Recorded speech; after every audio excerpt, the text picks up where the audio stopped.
Well, did you handle your own money, or did other people? I lost all of it myself.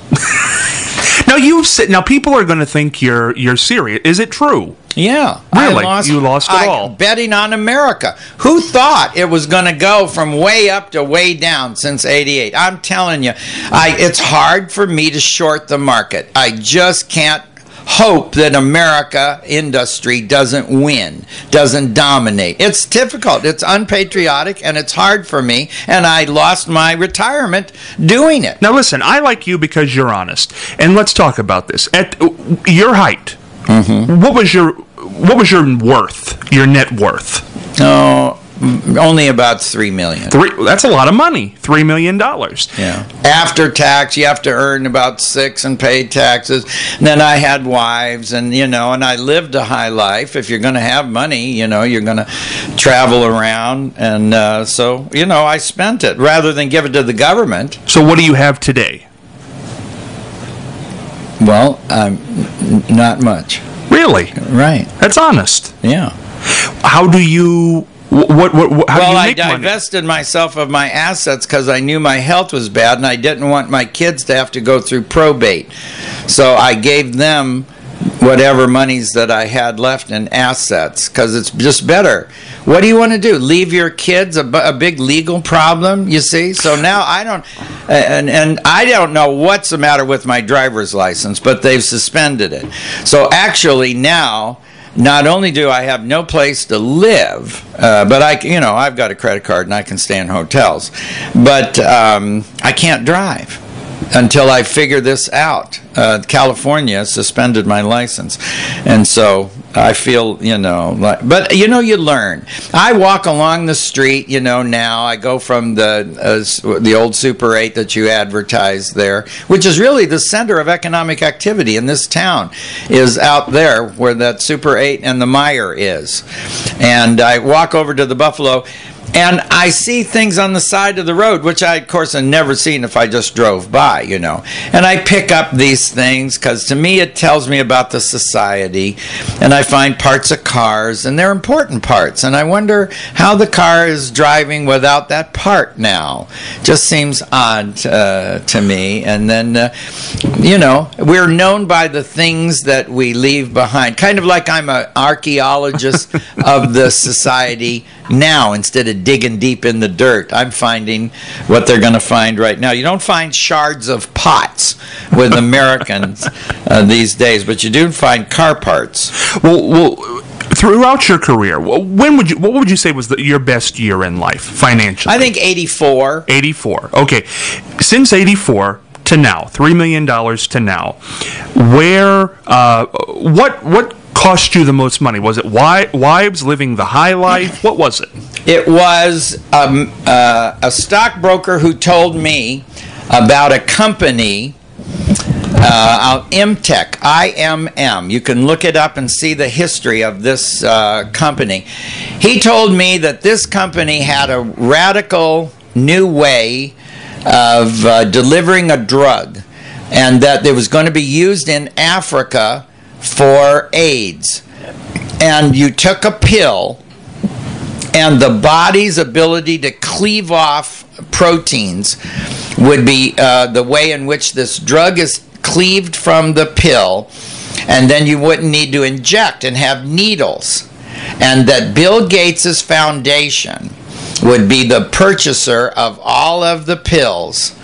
And so, in fact, this company was already dealing with Bill Gates because he was paying for their research. He was paying for the research in the Research Triangle in North Carolina, and all that the company did was market any marketable discovery. So here was a company that didn't have to pay for research, was already tied in with Bill Gates. Bill Gates wants to do good for the world, wants to keep... so they did a test study with sleeping sickness. They put the antidote for sleeping sickness with this compound, hoping that the body would cleave it and that they would be able to treat sleeping sickness, and then they were going to move on to AIDS.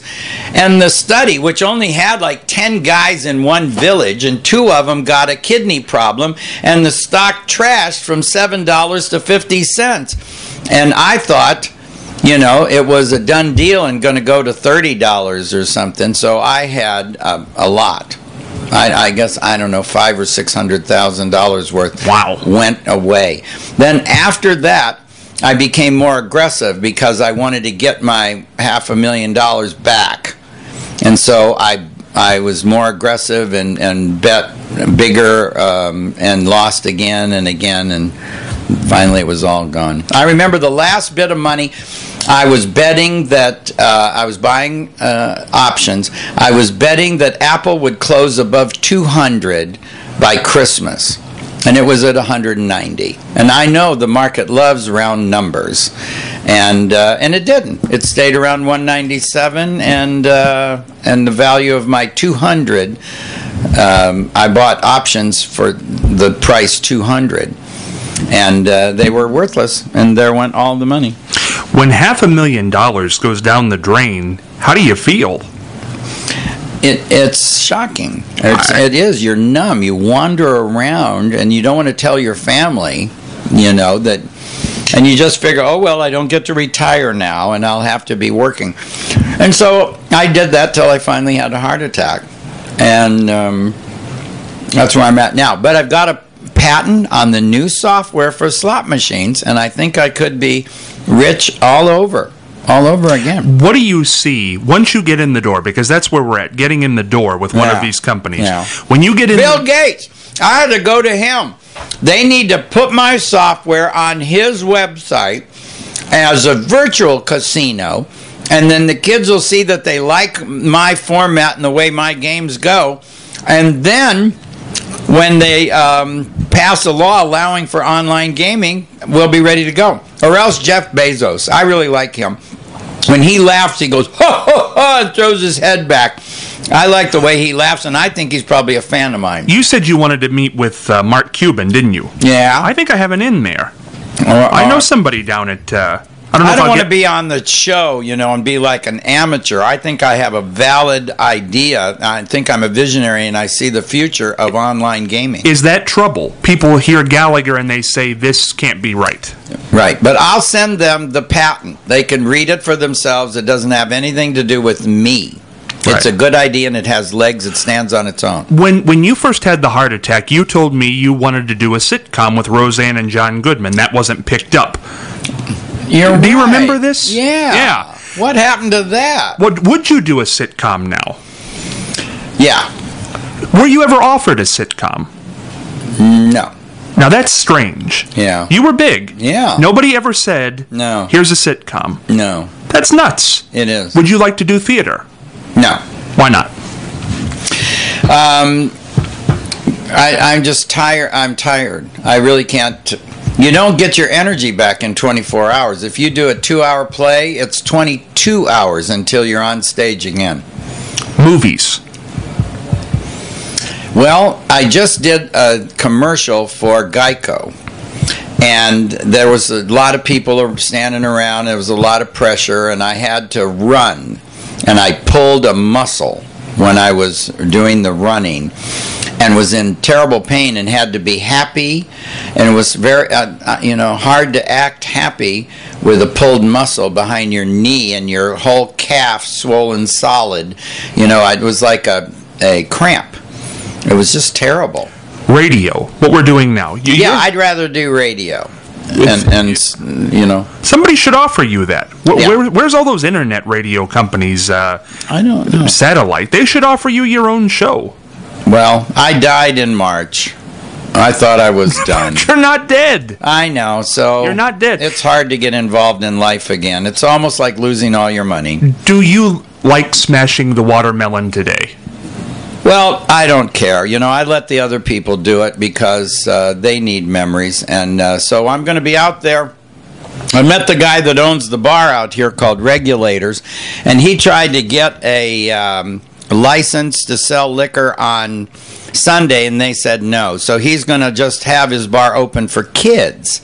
I like the idea. He's going to have a pizza buffet on Sunday, and I'm going to be out there with the kids, and I'm going to teach them how to smash. We'll take pictures, and then they can put them online of them smashing the watermelon. And also I'm going to teach them how to make the poodle dog with the balloon animals. I read somewhere I know I read this, that you didn't like people asking you to do that anymore. At one point, you didn't want to smash any more watermelons. Well, I was only smashing about 2/3 of the time when I had my heart attack. There were 1 out of 3 jobs they asked me to not make a mess. Did you like getting away from that? Yeah. Why? Well, I didn't have to take a shower after the show. Who would have thought that would have been the reasoning? Look how my hair's falling out. I mean, it's hard on your hair to, smash all that food and get that gooey stuff up there and then have to wash it all out. I'm telling you, I still have yet to see you smash a watermelon. You know what it is, and it has nothing to do with... My back hurt. I hurt my leg and then my neck. I took so many pictures over at the Buffalo Wild Wings, and I cocked my head to the side to look cute in the picture, and I actually pulled a muscle from doing it so many. But I went over to the OK. Yeah. Is that the name of that bar? I went over there, too. So I did a couple hundred pictures, and it finally pulled my neck muscle. I just can't move. Well, hopefully by Sunday you'll be ready to go again. Yeah. Yeah. How many Sledge-O-Matics have you had over the years? I'd say 50. Can you do the pitch still? In the modern kitchen, there is a standard rule that for every kitchen task, you must have the proper tool. Now, you got your cores, your borers, your graters, your shredders, your hashers, your mashers, your hammers and frammers, your mealers and peelers, corkscrewers and skewers, and knives you wives and dishwashing daughters will find in the depths of the dirty dishwater. But do you want all that crap in your drawers? Of course you don't. Well, the amazing Master Tool Corporation, a subsidiary of Fly-By-Night Industries, has entrusted who? Me, to show you the handiest and the dandiest kitchen tool you've ever seen. And don't you want to know how it works? First, you get out that apple. You place it between the patented pans. Then you reach for the tool that's not a slicer. It's not a dicer. It's not a chopper and a hopper. What could it possibly be? It's Sledge-O-Matic. There! Whap! Wasn't that quick and easy? Applesauce in an instant. Yes, there's the beginning of a fine fruit salad. And this, folks, is Sledge-O-Matic, the wonder tool of 1,000 uses. Now you can make your own peanut butter right to home. Fruit and vegetable juices, mounds of mashed potatoes. Why, Sledge-O-Matic will even make French fries. But I swear you've got to crack that some bitch just right. Now, used as an exerciser, Sledge-O-Matic can take inches off of your waistline, add muscle in pounds or whatever. Sledge-O-Matic will teach the dumbest dog to play dead. It puts the cat out all night. It keeps the neighbor's kids in their own yard. Sledge-O-Matic removes unwanted fingerprints from walls. Sledge-O-Matic removes unwanted walls from fingerprints. Now, I can't remember all of those jokes because I quit doing that routine decades ago. Now, how do you remember that? I don't know. It's stuck in my head somewhere, and I guess the having a heart attack and being in a coma didn't erase that part. But I quit doing that because everybody knew it, and I would do Sledge-O-Matic different because I don't want to tell a joke that they've already heard. Then you look pitiful and you lose control. Why did you shave your head in the early 90s? I wanted to look young.